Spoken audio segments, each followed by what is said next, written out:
الاسلامی السلام علیکم ورحمۃ اللہ وبرکاتہ۔ الحمد للہ وکفا وسلام علی حبیبہ المصطفیٰ، اما بعد فاعوذ باللہ من الشیطان الرجیم، بسم اللہ الرحمن الرحیم۔ ان عدت الشہور عند اللہ 12 شہر فی کتاب اللہ یوم خلق السماوات والارض منها 4 حرم ذلك الدین القیم الى آخر هذه الآیہ۔ صدق اللہ مولانا العظیم۔ بارگاہ رسالت محمد صلی اللہ علیہ وسلم میں درود پاک کا ہدیہ پیش کریں۔ اللہم صلی علی سیدنا و مولانا محمد معدن الجود والکرم وآلہ واصحابہ الکرام وابنہ الکریم وبارک وسلم صلاة دائمة سرمدا ابدا۔ اسلامی سال کا پہلا دن ہے، محرم الحرام کی آج پہلی تاریخ، اور اللہ کا شکر ہے کہ یہ نیا سال جمعہ کے دن سے شروع ہو رہا ہے۔ اللہ تعالیٰ اس نئے سال کو ہم سب کے لیے خیر و برکت والا سال بنائے۔ ویسے تو اے مومنوں، سال کی شروعات ہی سے مسلمانوں کو قربانی کا جذبہ سکھایا جاتا ہے۔ ذی الحجہ کے مہینے میں بہت بڑی قربانی، جس کو ذبح عظیم کہا ہے قرآن عظیم نے، سیدنا اسماعیل علیہ السلام کی قربانی کی یاد دلائی جاتی ہے۔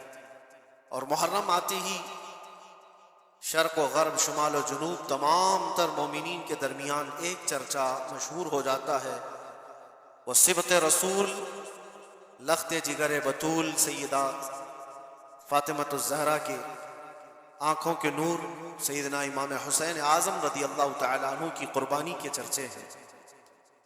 اور میرے عزیزوں،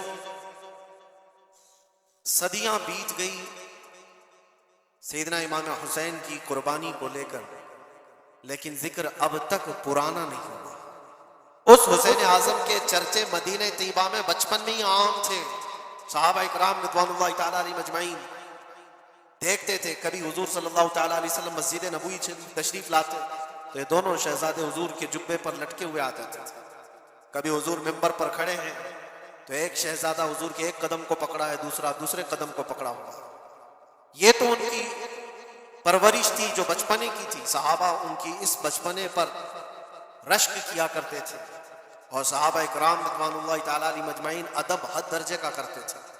آپ کو میں بتاؤں، ادب تو ایسا تھا اہل بیت اطہار کا۔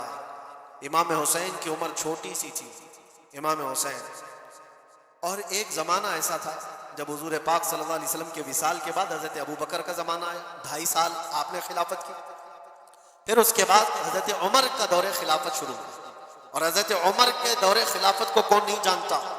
ایسے رعب و دبدبے والا خلیفہ کہ لوگ ان کی ہیبت سے کانپتے تھے، قیصر و کسریٰ کانپ رہے ہوتے تھے، بڑی بڑی فوجیں تھراتی تھی اس نام سے، حضرت عمر کے نام سے۔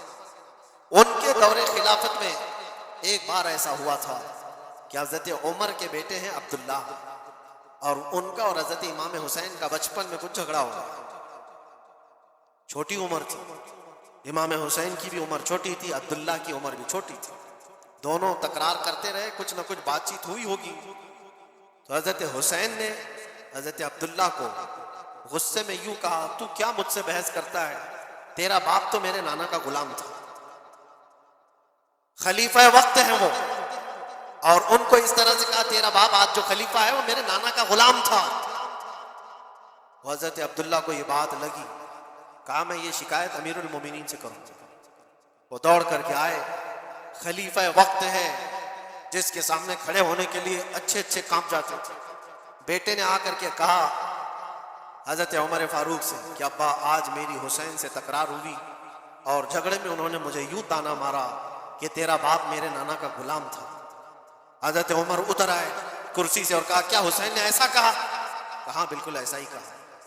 تو حضرت عبداللہ کہتے ہیں ابا کا جلال دیکھ کر کے میں سمجھ گیا کہ حسین کو سزا ملے گی۔ کہا جاؤ حسین کو بلا لاؤ، حسین کو بلا لاؤ، انہوں نے یہ کہا ہے میں سننا چاہتا ہوں۔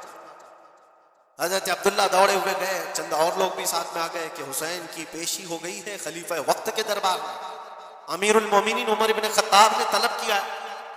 حضرت حسین آئے اور وہ شہزادے کے اندر جو رعب و دبدبہ ہے، جلال ہے، جمال ہے، وہ بچپنے سے قائم. رسول اللہ صلی اللہ علیہ وسلم کا لعاب پاک جس نے پیا، خلیفہ وقت کے سامنے آ کر کھڑے ہوئے. حضرت عمر نے پوچھا حسین میرے بیٹے کو کیا آپ نے ایسا کہا ہے کہ تیرا باپ میرے نانا کا غلام تھا؟ حضرت حسین نے کہا ہاں میں نے کہا. ڈر کس بات کا، خوف کس بات کا؟ جو کہا ہے وہ کہہ رہا ہوں، ہاں میں نے کہا. حضرت عمر نے کہا کیسے کہے بتاؤ، کس طرح سے تم نے کہا تھا، بول کے بتاؤ. حضرت حسین نے کہا میں نے عبداللہ سے یہ کہا تیرا باپ میرے نانا کا غلام تھا. حضرت عمر نے کہا اور ایک بار بولو. حضرت حسین نے پھر کہا عبداللہ تیرا باپ میرے نانا کا غلام تھا. حضرت عمر نے کہا اور ایک بار بولو. 3 بار بولنے کے بعد ان کے دونوں بازو پکڑ کر کے گھٹنے زمین پر ٹیک دیا.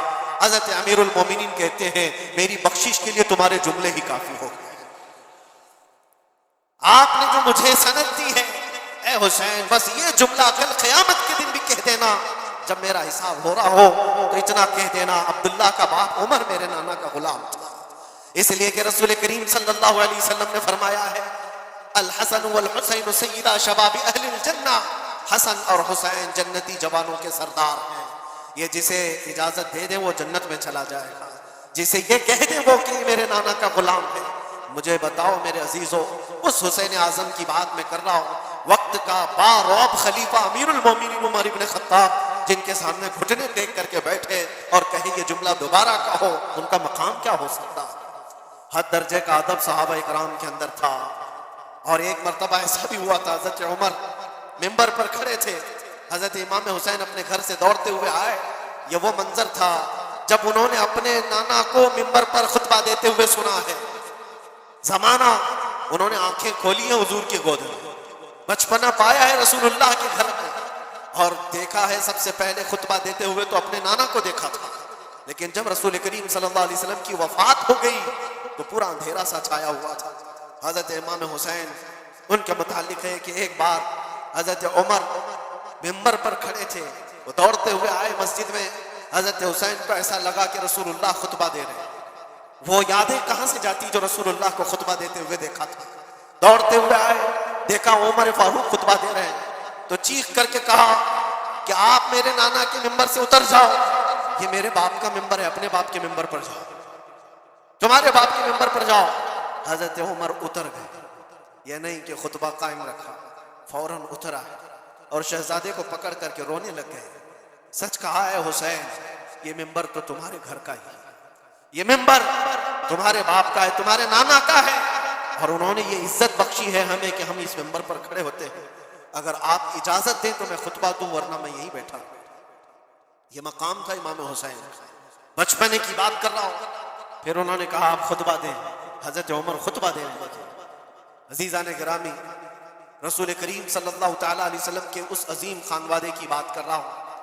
دنیا نے امام حسین کی داستانِ کربلا کی بہت سنائی، اور ہم بھی سناتے رہے اور سنتے بھی رہے. وہ تو آخری وقت کی قربانیاں ہیں. جب آپ کی زندگی پاک تمام ہونے کو آئی اس وقت تو کربلا میں پہنچے، لیکن آپ کی ابتدائی زندگی اور آپ کی جوانی، یہ سب معاملات ہر نوجوان کے سامنے ہونا چاہیے. اگر نوجوان آج ہمارا یہ کہتا ہے کہ میرا آئیڈیل حسین ہے، تو اس کو حسین کی زندگی پڑھنا چاہیے. اگر وہ پڑھے گا تو یزیدیوں کی طرح جینا چھوڑ دے گا. جینے کا طریقہ یزیدیوں کی طرح اور نعرے حسین کے ہوں تو یہ زمین و آسمان کا فرق ہے میرے عزیزوں.